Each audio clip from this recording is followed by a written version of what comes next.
കഴിഞ്ഞ സാമ്പത്തിക വർഷം ധനവകുപ്പിൽ നിന്ന് കൃഷിവകുപ്പിന് ലഭിക്കാനുള്ളത് 584.91 കോടി രൂപ.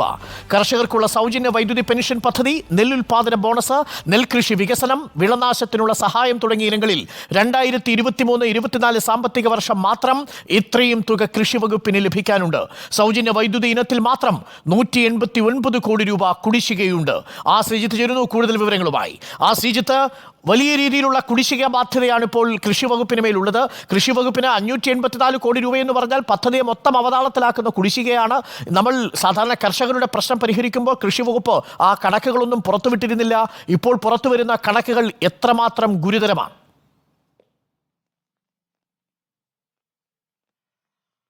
Arun, good morning. കൃഷി വകുപ്പുമായി ബന്ധപ്പെട്ട് സർക്കാരിൽ നിന്ന് നൽകാനുള്ള തുകയുടെ കൃത്യമായ കണക്കാണ് ഇപ്പോൾ നമ്മൾ പുറത്തുവിട്ടിരിക്കുന്നത്. വാർഷിക അവലോകനത്തിന്റെ ഭാഗമായി കൃഷി വകുപ്പ് ഡയറക്ടറേറ്റ് തയ്യാറാക്കിയ കണക്കിന്റെ വിവരങ്ങളാണ് നമ്മൾ പുറത്തുവിടുന്നത്. ഇതിൽ ഏറ്റവും പ്രധാനപ്പെട്ട കാര്യം കർഷകരുടെ അടിസ്ഥാന ആവശ്യങ്ങൾക്കായി നീക്കിവച്ചിരിക്കുന്ന പണം പോലും നൽകാൻ സംസ്ഥാന സർക്കാരിന് കഴിയുന്നില്ല എന്നതാണ്. 2023-24 സാമ്പത്തിക വർഷത്തിൽ 584.91 കോടി രൂപയാണ് കുടിശ്ശികയായി കൃഷി വകുപ്പിന് ധനവകുപ്പിൽ നിന്ന് സർക്കാരിന് ലഭിക്കാനുള്ളത്. അതായത് നെൽകൃഷി സഹായ പദ്ധതികൾ, ഒപ്പം തന്നെ വിള ഇൻഷുറൻസ്, കർഷക പെൻഷൻ പദ്ധതി അടക്കം പച്ചക്കറി കൃഷി പ്രോത്സാഹനം, ജൈവ കൃഷി പ്രോത്സാഹനം, മറ്റ് വിളനാശത്തിനുള്ള നഷ്ടപരിഹാരം എന്നീ ഇനങ്ങളിലൊക്കെ തന്നെ 584.91 കോടി രൂപയാണ് നൽകാനുള്ളത്. ഇതിൽ കർഷകർക്ക് സൗജന്യ വൈദ്യുതി നൽകുന്ന ഇനത്തിൽ മാത്രം 189 കോടി രൂപയാണ് കഴിഞ്ഞ സാമ്പത്തിക വർഷം നൽകാനുള്ളത്. അതായത് കൃഷി വകുപ്പിന് ഒരു വർഷം ഏതാണ്ട് 580-600 കോടി രൂപയാണ് സർക്കാരിൽ നിന്നുള്ള നീക്കിയിരിപ്പ്. ഈ തുകയാണ് പൂർണ്ണമായും കുടിശ്ശികയായിരിക്കുന്നതെന്ന് വേണം ഈ തുകയുടെ വോളിയം കണക്കാക്കുമ്പോൾ നമുക്ക് പറയാൻ. അതായത് കഴിഞ്ഞ 3 സാമ്പത്തിക വർഷമായി കാര്യമായ ഒന്നും നടന്നിട്ടില്ല ഈ സാമ്പത്തിക പ്രതിസന്ധി കാരണം. ഓരോ വർഷവും വലിയ വലിയ തുക ഭീമമായ കുടിശ്ശികയായതുകൊണ്ട് ഈ പല കാര്യങ്ങളും മുന്നോട്ട് പോകാൻ കഴിയുന്നില്ല. ഇപ്പോൾ ഉദാഹരണത്തിന് കർഷകരുടെ സൗജന്യ വൈദ്യുതി കണക്ഷനുമായി ബന്ധപ്പെട്ട് 189 കോടി രൂപ കുടിശ്ശികയാകുമ്പോൾ അതിന്റെ ബാധ്യത ചെന്ന് നിൽക്കുന്നത് വൈദ്യുതി ബോർഡിൽ കൂടിയാണ്. ഉപയോഗിച്ച വൈദ്യുതിക്ക് പണമടയ്ക്കാൻ കർഷകർക്ക് കഴിയുന്നില്ല. അതുമൂലം കറണ്ട് കട്ട് ചെയ്യുന്ന സ്ഥിതിയുണ്ട്. കർഷകർക്ക് ഈ പമ്പിംഗ് സബ്സിഡി അടക്കമുള്ള ആനുകൂല്യങ്ങൾ കൊടുക്കുന്നില്ല, റോയൽറ്റി ബോണസ് കൊടുക്കുന്നില്ല, ഉൽപാദന ബോണസ് കൊടുക്കുന്നില്ല. ഇത്തരത്തിൽ നിരവധി കാര്യങ്ങൾ ഇതുമൂലം മുടങ്ങിയിരിക്കുകയാണ്. കൃഷി വകുപ്പ് അടക്കമുള്ള വകുപ്പുകളുടെ പ്രവർത്തനത്തെ വിമർശിക്കുന്നവർ ഈ യാഥാർത്ഥ്യം മനസ്സിലാക്കുന്നില്ല എന്നാണ് വകുപ്പ് അധികൃതർ ചൂണ്ടിക്കാണിക്കുന്നത്.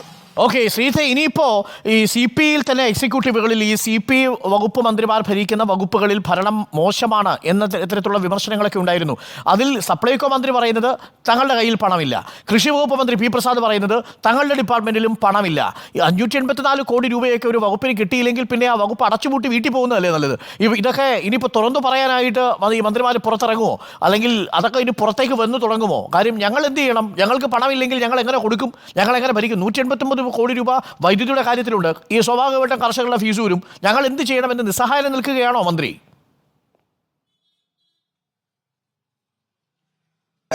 ഈ കാര്യങ്ങൾ തുറന്നു പറയാൻ കഴിയാത്ത, പരസ്യമായി പറയാൻ കഴിയാത്ത ഒരു സ്ഥിതി, അത്തരമൊരു പ്രശ്നം മന്ത്രിമാർക്കുണ്ട്, പ്രത്യേകിച്ച് CPI മന്ത്രിമാർക്കുണ്ട്. അത് നേരത്തെ അരുൺ സൂചിപ്പിച്ച പോലെ ഭക്ഷ്യമന്ത്രി GR നെല്ലിനും കൃഷിമന്ത്രി P. പ്രസാദിനും അത്തരം വൈഷമ്യങ്ങളുണ്ട്.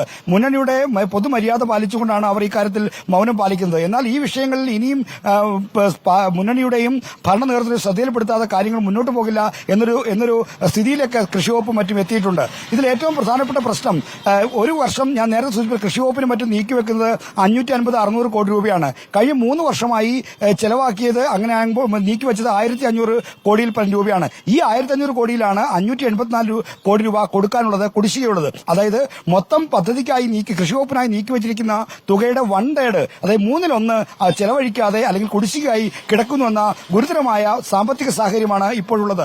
ഈ സാമ്പത്തിക സാഹചര്യം തന്നെയാണ് വകുപ്പുകളൊന്നും പ്രവർത്തിക്കാൻ കഴിയാത്ത സ്ഥിതികൾ. കഴിഞ്ഞ ദിവസം നമ്മുടെ ഇടുക്കി ലേഖൻ സന്ദീപ് രാജാക്കാട് ഹോർട്ടികോർപ്പ് പച്ചക്കറി സംഭരിക്കുന്നില്ല എന്ന കാര്യം ചൂണ്ടിക്കാണിച്ചു. പച്ചക്കറി സംഭരണത്തിനും മാർക്കറ്റ് ഇന്റർവെൻഷനും അടക്കമുള്ള കാര്യങ്ങൾക്കായി നീക്കിവെച്ച തുകയും ഈ കുടിശ്ശികയായി കിടക്കുന്ന പണത്തിന്റെ കൂട്ടത്തിലുണ്ട്. അപ്പോൾ ഒരു തരത്തിലും വിപണിയിൽ ഇടപെടാനോ മറ്റു കാര്യങ്ങൾക്ക് സഹായിക്കാനോ കഴിയില്ല. ഹോർട്ടികോർപ്പൊക്കെ ആണെങ്കിൽ ശമ്പള പരിഷ്കരണം കൂടിയായപ്പോൾ കടുത്ത സാമ്പത്തിക ബാധ്യതയിലുമാണ്. അപ്പോൾ VFPCക്ക് vegetable and fruits promotion council ഉണ്ട്. അവർക്കുള്ള സാമ്പത്തിക സഹായവും ഇത്തരത്തിൽ കുടിശ്ശികയാണ്. മാത്രമല്ല ശ്രീധരൻ, ഇപ്പോൾ ഓണക്കാലം വരാൻ പോകുന്നു. ഈ വകുപ്പുകളുടെ കയ്യിലൊന്നും പണമില്ലെങ്കിൽ ഈ വകുപ്പ് എങ്ങനെ പെർഫോം ചെയ്യും എന്നുള്ളത് പ്രധാനപ്പെട്ട കാര്യമാണ്. ഇതേപോലെ ഗുരുതരമായിരിക്കും ഒരുപക്ഷെ സിവിൽ സപ്ലൈസിന്റെ കാര്യത്തിലും. നമുക്കതിന്റെ കണക്കുമായിട്ട് മറ്റൊരു ദിവസം വരാം. താങ്ക് യു ശ്രീജിത്ത് പുറത്തുവിട്ട കണക്കുകൾ പ്രകാരം കൃഷി വകുപ്പിന് മുന്നോട്ട് പോകണമെങ്കിൽ ഒരടി മുന്നോട്ട് പോകണമെങ്കിൽ പറ്റാത്ത അവസ്ഥയിലാണ്. കടുത്ത സാമ്പത്തിക പ്രതിസന്ധിയിലാണ് കൃഷി വകുപ്പ്. ആ വകുപ്പ് മിക്കവാറും അടച്ചുപൂട്ടി പോകുന്നതായിരിക്കും നല്ലത്. ഇങ്ങനെ സാമ്പത്തിക പ്രതിസന്ധി ഉണ്ടെങ്കിൽ 584 കോടി രൂപയാണ് വിവിധ ഹെഡുകളിലായിട്ട് ധനവകുപ്പ് കൃഷി വകുപ്പിന് കൊടുക്കാനുള്ളത് എന്നതാണ് ശ്രീജിത്ത് ഇപ്പോൾ പുറത്തുവിടുന്ന വാർത്ത.